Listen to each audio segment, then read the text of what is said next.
Hi, welcome back to the Meeting of Minds podcast. I'm really pleased to have a guest for you today. It's been quite a lot of solo episodes lately, so I thought it would be really great to have a guest, and I have a really wonderful guest for you today. Her name is Carrie Holt, and Carrie is a coach. She works with sensitives and introverts, and she helps them discover their life purpose and fulfill their soul's mission. So any of you who know me and are regular listeners to this podcast, you will know that this is right up my street.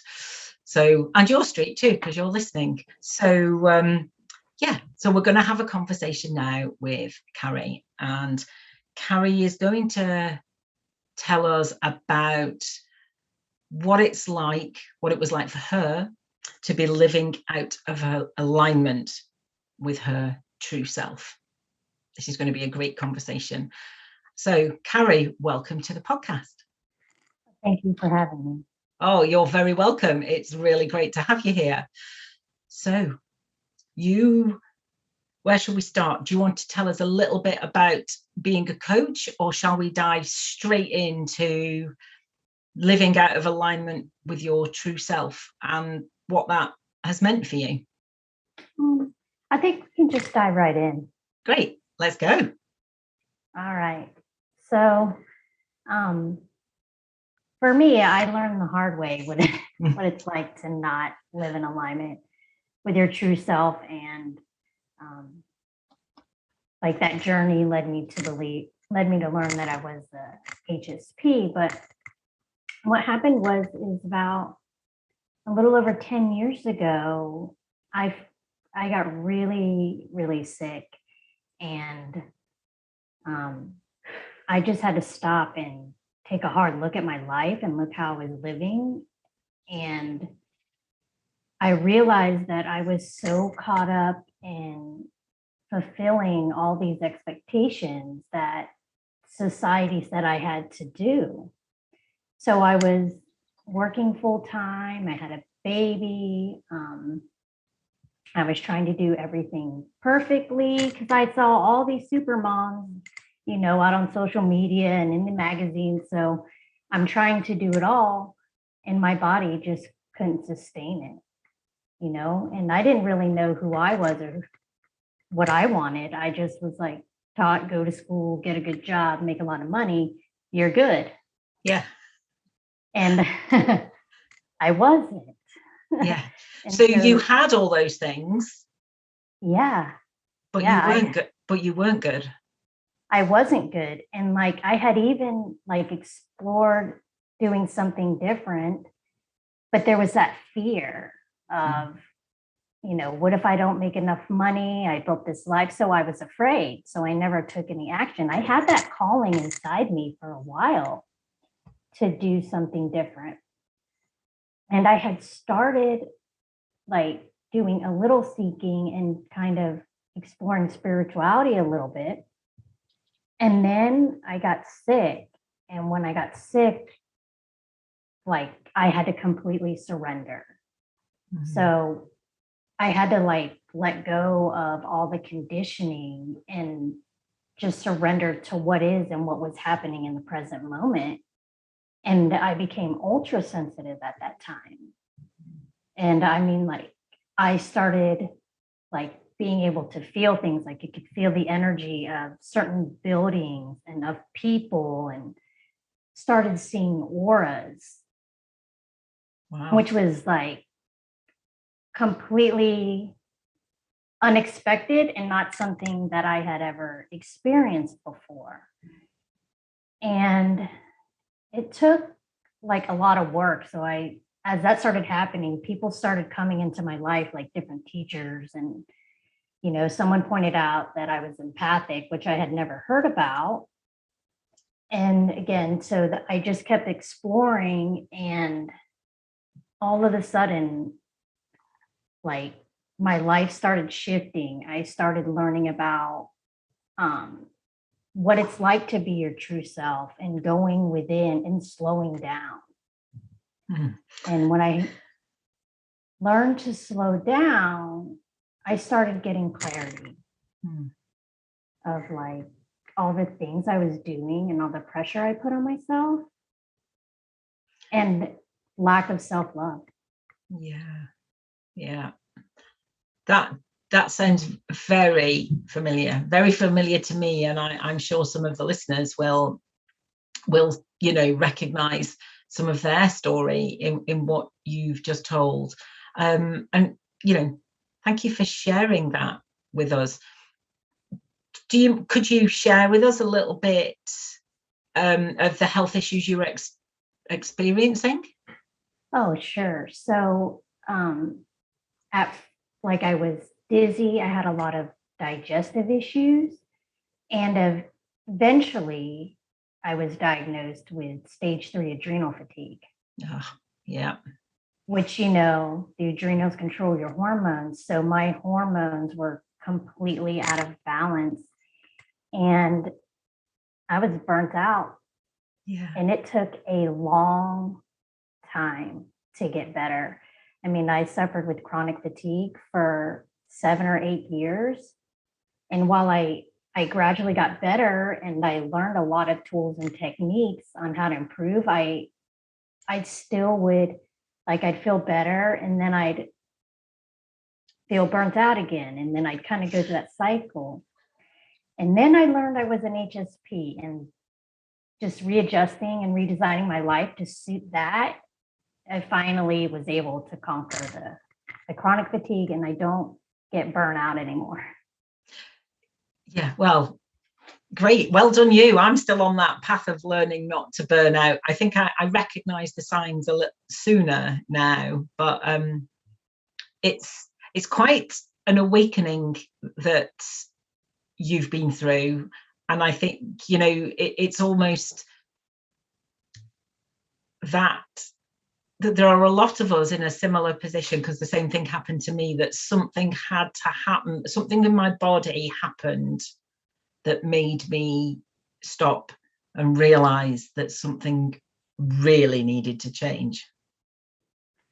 Yeah, our bodies are a lot more wiser than our minds sometimes, right? It sends us signals. We just have to pay attention. Yeah, and isn't it sort of strange, because you're exactly, I totally agree with you that our bodies know much more what's going on, and they know sooner as well. They send us signals if only we are available to listen and hear and experience them. But yet, society as a whole puts much more important, holds our intellect, what goes on in our minds, as much more important. Oh, definitely. There's so much work that was involved with actually honoring when I needed to rest and slowing down. And even today, when I know I need to rest, there's that part of me that I have to kind of struggle with, sit down. It's okay. If you just rest for 1 or 2 days, you're going to have so much more energy than trying to push through. Yeah. And if you don't, you're gonna fall even lower. So it's going to take even longer to come back up, in a way, isn't it? Oh, totally. And so I think you said this, did it start about 10 years ago? Did you say? Mm-hmm. Yeah. So, and you said you suffered from chronic fatigue for 7 or 8 years. So really it sounds to me, correct me if I'm wrong, but this space of listening to your body and resting and knowing much more what works for you is a relatively new space for you. Yeah. Yep. So I would say late 2019 is when I learned how to stop the cycle, because before it's feel good, go for 3 months, burn out, down for a couple more months, and back up again. And so now it's even the tiniest bit starts to creep up. I'm like, okay, whatever I'm doing, it's okay to rest and just do what I need to do to feel better. Yeah. And what are those signs now?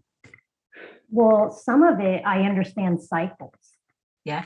So like with our bodies, especially as women, we cycle. Yeah. So I'll understand like, okay, I'll start feeling just like a little bit tired, and I look at the calendar and I'm like, okay. It's that we're there in this cycle. We're in this cycle. Yeah. So it's time to rest. Other times it's my mood will change. Yeah. Right. If I start getting irritable, yeah, then it's like, okay, let's step back. Yeah. And that takes quite some practice, doesn't it? It does. It takes a lot, especially when you have a lot going on, juggling so many things. And I'm the type of person who, like, having something uncompleted feels like an open energy gap. And I always like to close the loop. So for me, it's also a practice of patience, which I haven't been real good at. I'm an Aries, okay? Okay. Yeah. So, but at the end of the day, I know what the consequences are. Yeah. So I just, it's my mindset. I just talk myself through it. It's allow myself to rest. Yeah. One of my warning signs is always, I've got a little dog, and he's always, I don't know why I say he's little, he's not that little, but I have a dog, and he's always under my feet, always. But when I'm getting really annoyed that he's under my feet and I'm like, oh, just get out from under my feet, that's my sign that's one of my signs that actually it's all getting a little bit much, because actually nothing's changed. He's under my feet every bit as much as he always is, but actually it's me that's changed. So I've realized, but it's been a lot of trial and error to recognize, or it's taken a lot of not noticing or avoiding those signs, and then understanding the consequences to go, okay, I need to stop a bit earlier. Yeah. Because it's like time and self-awareness. You have to be self-aware, but sometimes you have to repeat that pattern a few times before you like really pick it up. Yeah, absolutely. And it does it's just practice. It just takes time, and it's the desire to reach that point as well. Yes. You've got to want it to be better. Yes, absolutely. Yeah. And you've sort of mentioned that sort of slowing down, and I talk all the time about slowing down, and I was in a group the other week where I heard, they didn't say it to me, I mean, it didn't matter who they said it to, but that somebody said, and if you're going to tell me I just need to slow down, then don't bother because I'm not slowing down. I was like, oh, okay.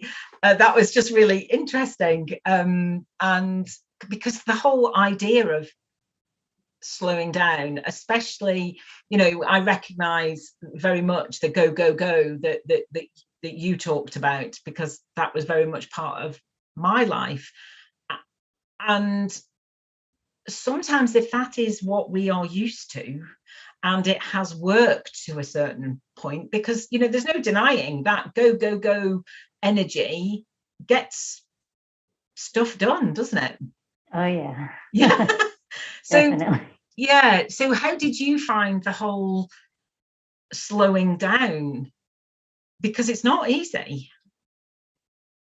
Well, for me, because if I don't slow down, I may work on things, but it's not quality. I'm not connected. I'm not in flow. And what I learned was slowing down actually gave me more time, and I got things done faster. Because when I feel good and I feel rested, I just get things done faster, and I'm more creative. That is so interesting, isn't it? Because when you're used to that, no, just push through, head down, go, I'll get it done. That's kind of the only, that's certainly for me, that was the only way I knew. And it seemed really counterintuitive to slow down. Oh, I was the same way. Yeah. Like from the moment I rolled out of bed to the moment I just pass out on the couch, it was like, go, go, go, go, go. Yeah. Like, here's my list of 50 things I have to get done today. And then I wonder why, like, God, I have no life. This doesn't make me happy. What am I doing? What's the point? It's like, oh, because I'm just going through the motions, right? Yeah, absolutely. Going through the motions. I completely agree with you. And I used to say things like, well, I can't sit down because if I sit down, I'll never get going again. And it's like that now, that's sort of, was that not a warning sign? No, it didn't register with me at all that might be part of the reason why I felt so unfulfilled, tired all the time, angry. What is the point of this? What is the point of this life? Because there's not much joy in it. It didn't. On one hand, I felt that, and on the other hand, I was saying things like, "I can't stop because if I stop, I won't get going again." And I had no idea that those two were connected. Yeah, I get it. It's like, working in corporate, it was like, oh yeah, I need to take a vacation. I want to take a vacation and rest. But if I do, then I'm going to be so busy when I get back, I can't slow down. Yeah. And I had someone say that to me because they were out sick and they were like, this is the first time I've taken 5 days off in a row since I worked for this company, because I never thought I could catch up. And I was like, well, I hope this is a lesson and you learn that you can take a vacation and everything will still be there. Exactly. And you'll be refreshed and inspired. Like, yeah, because you raise a very good point there, that actually slowing down and taking time is what you need for that creativity to flow. And we all use creativity, even if we don't realize that we do. Creativity is there in problem solving. It's creativity comes into as well as the ways that we might think of as creativity, which I suppose more are now what I might call artistic sort of ways of being and spending your time. But creativity comes in everywhere. It's our ideas, it's how we do things, how we think about things, how we problem solve. Like I said, I mean, it just comes in everywhere. And I used to have, when I had a corporate job, I'd sort of be struggling in the afternoon maybe to work out how to approach something or how to do something. And I used to, I'd pore over things for hours. And then I learned that actually to sleep on it, the answer would often come to me in the shower the next morning. Yeah. And it's like, why didn't I think of that? That's the answer, or that's how we can try it next. And it's amazing to witness that, but it's also it takes a lot of courage sometimes, I think, to actually stop and slow down and think, right, okay, I'm just going to take some time around this rather than do what I normally do, which is just plow on until I've got to where I need to be. Yeah, especially now. I think with all the technology, it's harder to slow down and just sit and be. Yeah. So you talked about surrendering. So having to surrender, really, your body forced you to majorly slow down. And you talked about having to surrender to just being, to what is. How was that? It was very hard. I'll share a story with you, but when I was finally diagnosed, I had been struggling for like a year trying to find answers. And I kept pushing myself. I mean, like I couldn't even sit in a chair or stand up to get ready for work in the morning. I had to sit down and get ready. And I had to have someone give me permission to say, look, this is what you're doing to your body, before I was like, okay, I'll slow down. I'll work from home. Maybe I need some help. And that day I called my mom to see if she could come help for 2 weeks so I could just really relax. And I cried. Oh. Because I was like, I'm the strong one, right? I'm strong. I'm independent. And then it was like, why am I doing this to myself? Like, people are here to help. And I was married. So I had a husband there too. So that's what's like, oh, I'm a little bit of a control freak and a perfectionist. Yeah. So everything, like all these different things came to the surface and allowed me to work on them and grow myself. Did you, I'm kind of guessing that when you got to that stage where you knew you needed help and you asked for that help, the help came? Yep. Yeah. So they were more than willing to help. Yeah. Yes. Yeah. There is something about that, not like we can get in that, no, I can do it. I've got this, I can do it. I can do it all. Just let me get on with it and I can do it all.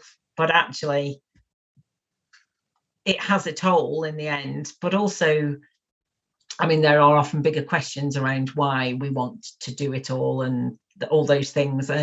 But yeah, if we can ask for help. I mean, I suppose, not everybody listens. There might be some people here listening who go, yeah, well, I can ask for help and I won't get it. And, that's really tough if you're in that situation. But if you do ask, you don't know, there are often people who are willing to help if you can just reach out and ask for that help. Mm-hmm. And like you said, you asked your mum and and your husband, and how quickly do you think did you start to see a difference? Not necessarily, get a huge, better, but how quick do you think you saw an improvement? Within like a month. Yeah. Yeah, and it's like help in different ways too. I was like told my boss, hey, this is what's going on. I need to work from home. He's like, okay. Yeah. So, and I still work from home. Yes. 10 years later. Yeah. Yeah. And did you think that might, did you do that sort of like working, right, okay, I'm going to do this. I'm going to have to talk to my boss. I'm going to have to say this and, what they're going to say. And like, have to sort of, build up your courage to have that conversation. Yeah. Because back then nobody was doing it. Right. Yeah. And then you don't want, like for me, it's like, oh, they think I can't do my job if I'm sick. And it was the complete opposite. He was just like, oh my gosh, my sister went through something similar. Take as much time as you need. Do whatever you need. Yeah. So you just never know, do you? Yeah, I had people rallying around me. So then it's like I share with my mother-in-law, and then like energy workers that she knows, they're offering to talk with me and help me, and it was amazing. Yeah. Yeah, it sounds it. And so you're at this place where you have to surrender and ask for help, and the help comes. What did that look like as you started to recover? Well, some of it stayed. Like, so my husband, because I got so sick, like he constantly helps more. Yeah. Right. Yeah. And then, obviously I didn't need as much help, but even still, if I feel like I'm just tired, I want to do something, I'll just pay someone to go get my groceries. Or my son's older, I'll pay him money to help do some things around the house. I'll hire things out, and that's okay. Yeah. So it's actually been a sort of lifelong change, really. Yeah. And I also, like, instead of trying to figure everything out on my own, I work with coaches too to help me figure things out still. Yeah, because we all need a bit of support sometimes, don't we? Oh yeah, we can't see our blind spots. No, we can't. And there's nothing quite like a good coach to sort of reflect these things back to you, and you're, oh, okay, yeah. And it's usually things that you're just, like you say, they're in your blind spot. Yeah, and then like as a sensitive, it's good to have a coach and be in that or community that's like, it's okay to slow down. You don't have to do what everybody else is doing. Because, for us, life is a little bit different. It needs to be lived a little different than what tradition tells you to do. Absolutely. It's like that permission slip, isn't it, really, from the coach? And sometimes we need to hear that from somebody else. We can't necessarily give ourselves that permission. But you've segued nicely into the sensitivity. So shall we move on to tell us about how this journey with your health? And actually, before we move on, how are you now? I'm good now. I just had to take 2 days of rest, though. Okay, well, good. Good that you took that rest, and I'm glad to hear that you are in a probably a completely different space altogether. Yeah. And for me now, rest is just like a little different. It's when working, I'll just do the bare minimum, what I need to do to get by. Yeah. Yeah. It's learning what you can do and what you. Yeah, it's just learning a different way, which is let's talk about your discovery about being an HSP and an empath. Can you tell us about that? Sure. So those two things actually came at different times. Oh, okay. Yeah. So I discovered I was an empath when I was sick, and I could just I'd go to pick my son up at daycare, and I could just hear everything. I could feel the energy. It threw me off completely. And then I'd go get in the car and everything was fine. And I'm like, is this? And then it would happen a couple other places. And then I was like, is this, maybe it's because I'm sick, right? Yeah. But then it wouldn't happen all the time. And then one of my mother-in-law's friends had reached out to me. We're talking, and that's when he's like, I think you're an empath. And then I just started being more aware. And I had friends come over, and I'd start feeling pain, and they'd be like, "Does your leg hurt?" And they're like, "Oh yeah." I'm like, "Oh, okay." And so I knew I had that sensitivity to that, but I didn't realize that I was an HSP until after I went to a Tony Robbins event. Oh, okay. Not a good environment. That's not a good environment to be in as an HSP, is it? No. Tell me more. I'm interested. So it was a UPW, which is like a 3.5-day event. It's, his whole thing is you can do a lot with less food and little sleep. I need at least 9 hours. Yes. So I went to it, and I was like, everyone around me, the energy was good. It was very good. But then at the very end, we were led in this meditation. So Twin Hearts meditation. So imagine doing a meditation with 14,000 people. And I just became I didn't even know. It's like they ended it. It had been a half an hour, and I was consumed with the feeling of love, and it brought tears. And here I go. Yeah. Every time I talk about, and this was in 2019, I can still feel that vibration and that experience of love. And it just opened me up to what is possible and where we can raise ourselves. But I came back, and as I'm trying to integrate everything, and I met friends, my experience is completely different from theirs. It's like, oh yeah, I went to Tony Robbins. The greatest thing was the meditation at the end where we're all calm, open, everyone is they're all themselves, because we just went through this 3 days of opening up and high energy. And then I was like, okay. And then of course I was drained, right? Yeah. Yeah. And then I just started like looking like, still, why am I dealing with this fatigue all the time? And that's when I came across like, oh, you might be highly sensitive. So what, you were just having a conversation with somebody about how you were still I found it on YouTube. Okay. And then I look at the traits and I'm like, oh, that's me. Like I took the test. That's totally me. And the part, like, I knew what a highly sensitive was. I knew my son was highly sensitive. I read the books when he was a baby. But I don't think I was open to it.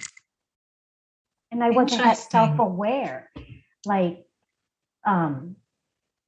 overstimulation. Like I was just so used to it. I didn't know what it was.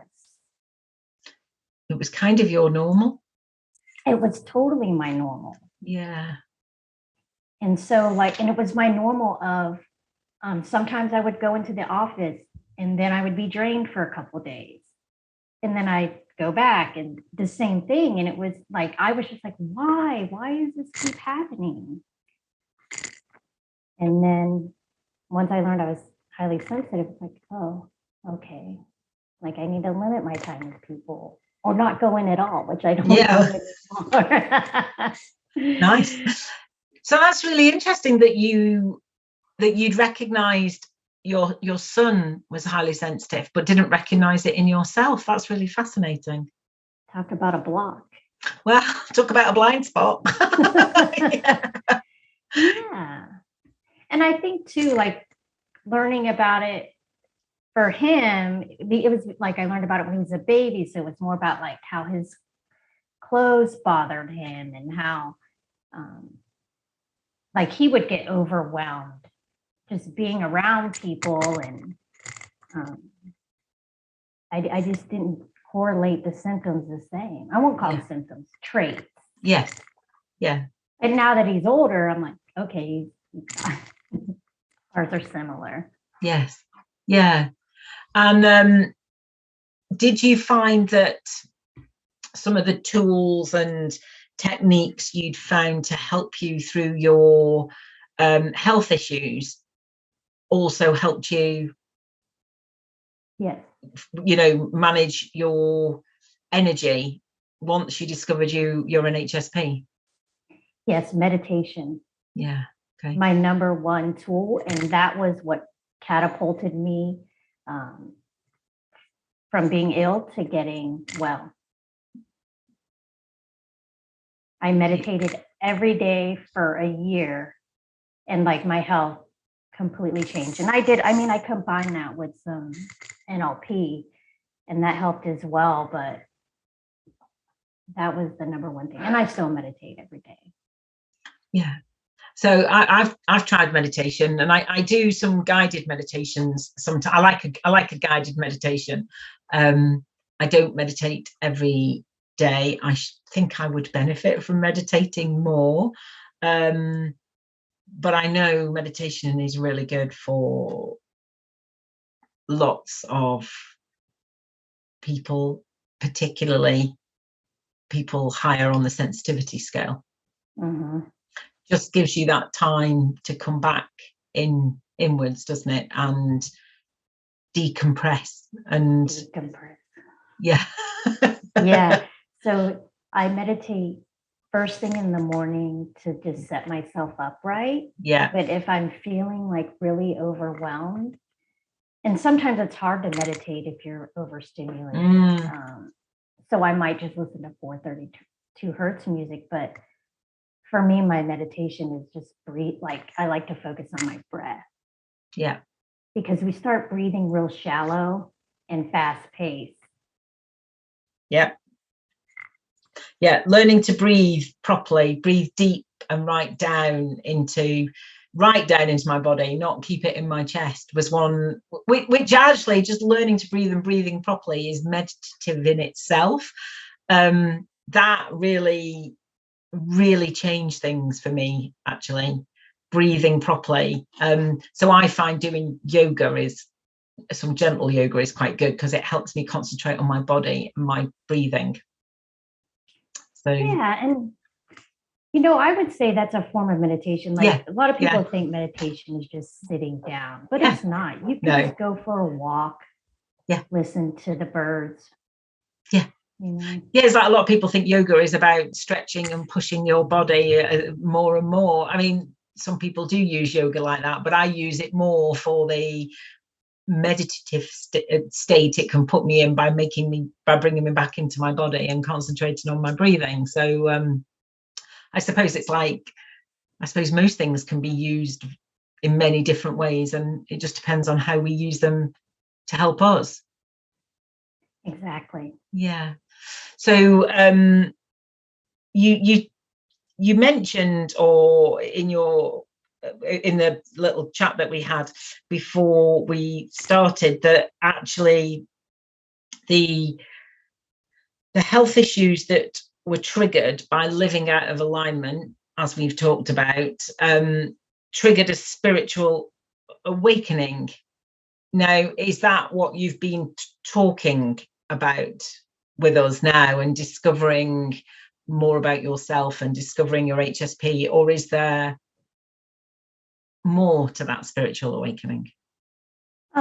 I would say there's definitely more, right? Yeah, well, there usually is. I was just wondering. So, I learned that we're all energy. Yeah. Right. And everything is made up of energy. And then I discovered that, like, we all have guides, we have angels, and we have spirit guiding us. And we can hear these answers within us. Like, we have this very wise part of ourselves and of our soul. And it just opened me up to slowing down and connecting with her and listening to her. Yeah. Yeah. Your inner wise woman. Yes. Yeah. Which you can't hear if you're going 100 miles an hour. No, you absolutely can't. No. And do you think that is different? Would you say that your inner wise woman is what some people would call, I mean, I know this is all very subjective because it all means something different to each of us, but would you say your inner wise woman is what you might call your intuition, or do you think it's something different? I think it's the same. Yeah, I think it probably is. So I was asking that question when I'm thinking about what is my answer. I think those nudges that we can get, is it intuition? Some people might call it gut instinct, inner wise woman. Those messages that our body is telling us to either yes or no to whatever it is that is going on, or I think they probably all feel the same, and they're quite possibly the same thing, but it doesn't really matter in a way what you call it. It's more about, are you in tune with it? Yeah, are you in tune with it? And are you going to listen to and are you going to listen? It? Yeah. So are you in tune is the first thing. You're absolutely right. Are you listening? And are you going to trust it? Because sometimes what it tells you doesn't make sense at the time. Yep. Yeah. Because actually it's driving you to the reason for what it's telling you is going to unfold. You don't know what it is yet, so it might not make sense. It might be completely, what's that all about? Yeah. And have you experienced that, where your inner wise woman is telling you guiding you in a direction that seems a little bit strange? Yeah. So I'll use my business as an example. Yeah, please do. So I had a coaching business before, but because I kept burning out, I was like, I'm done. I'm done. I can just work in corporate. I can do I could do it. It's going to fulfill me. I try to convince myself. And then after, discovering I'm HSP, I start getting the nudge. And she's saying, you need to do your work in the world. No, we're good. We tried that. I just can't. And so she got louder and louder. And finally I was like, okay, let's give it a shot. And it's been amazing. That's so because cool. I was like, you can't do it. You're not going to have enough energy. You're not going to be able to show up all the time. Just all these different stories I was telling myself why I couldn't do it again. And then I just said, okay, we're going to trust and we're going to follow. Because I could feel it in my heart. Like, this is my mission. And as soon as I said yes, things just aligned. That's amazing. And that's and are you trying to do both at the moment, the corporate job and your business? I am. I'm doing both. You're doing both, and that's going okay. Yeah. And energy wise, and you're managing them both. Yeah. It can be done. Yay.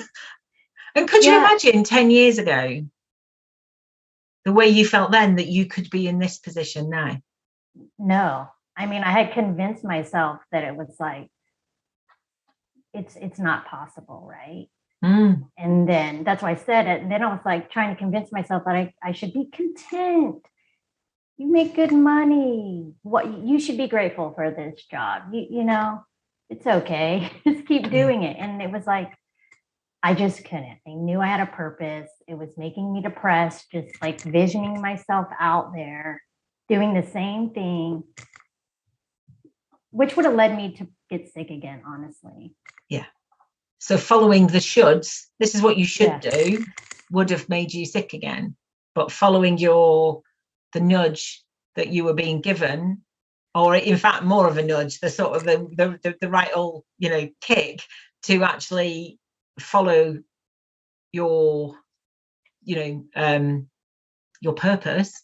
This is what you're here for, to have your own business and work with sensitive people, highly sensitive people and introverts.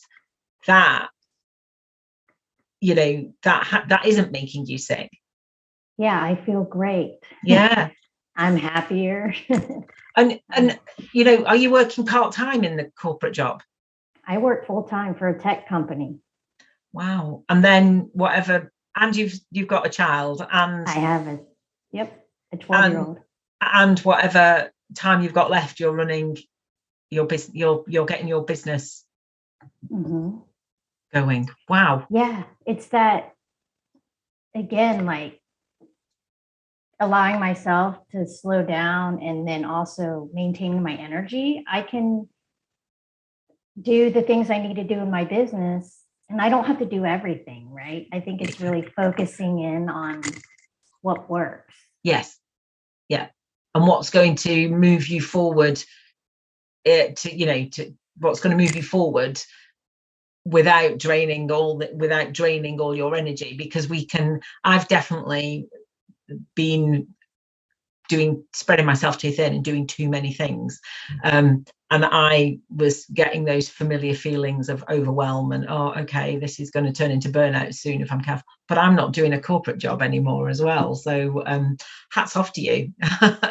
I think something I did that was a little unconventional is I dropped off all social media. I deleted all my accounts in January 2021. Right. And so then I had nobody influencing like how they do things or how they live their life. And I just tune in to what feels right for me. And then I would obviously I'd look for blogs or whatever and just connect with what felt aligned. Well, that's incredible, actually, because that's going very much against the grain of what anybody would tell you about running a business and starting a business. And you've got to be on social media. And I I admire you totally from dropping off everything. Until I started my business in 2020, I had never been on social media anywhere. So I think I was a little bit strange, because I just knew it wouldn't be good for me. I just knew that I didn't want to see these curated pictures of people's curated lives that didn't seem. So I'm talking about before I had a business. I didn't want to be on social media. I kept in touch by other means with friends that I wanted to keep in touch with, and I didn't feel the need to be on social media. But when I started my business in the middle of a global pandemic, I thought, well, I'll give it a go. And I have a bit of a love-hate relationship with it. I have times when it's going okay and times when it's really not going okay. And I think I'm learning to live with that a little bit.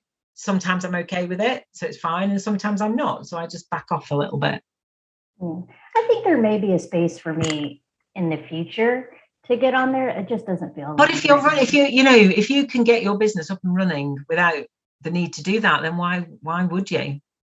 Yeah, that's why I said maybe in the future. Yeah, and maybe not. If you can do it without it.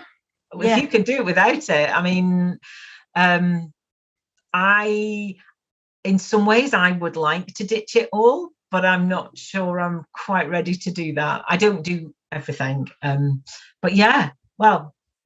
The other thing is for me, like I want to build my business with a good foundation, aside from social media, because you don't own those platforms. No, exactly. So if your whole business is on social media and they make some change or something else greater comes along, you have to shift a lot. Yeah, I completely agree with you. Yeah, I completely agree with you. I don't know whether would I have done it if we hadn't been in the middle of a global pandemic? Would I have done something different? I might have done. I still wouldn't have known what to do though. So I might still have tried social media. Whereas now I'm finding other ways. I'm doing much more networking, much more in person, meeting people, talking about it more, spreading the word. I'm finding there are other ways of connecting with people than social media. But I have met some amazing people on my main platform's Instagram. I have met some amazing people on Instagram. So by met, I mean not in real life, but yeah, interesting. Well, I think we'll leave that here for today, because we're gonna record a second part, aren't we? And we'll talk more, I think, in the second part about your business and setting your business up and following your purpose, and also how you help clients find theirs. So we'll talk about that in the next episode. But thank you so much. It's been really great learning more about your story, and I think it's really going to help people. So thank you.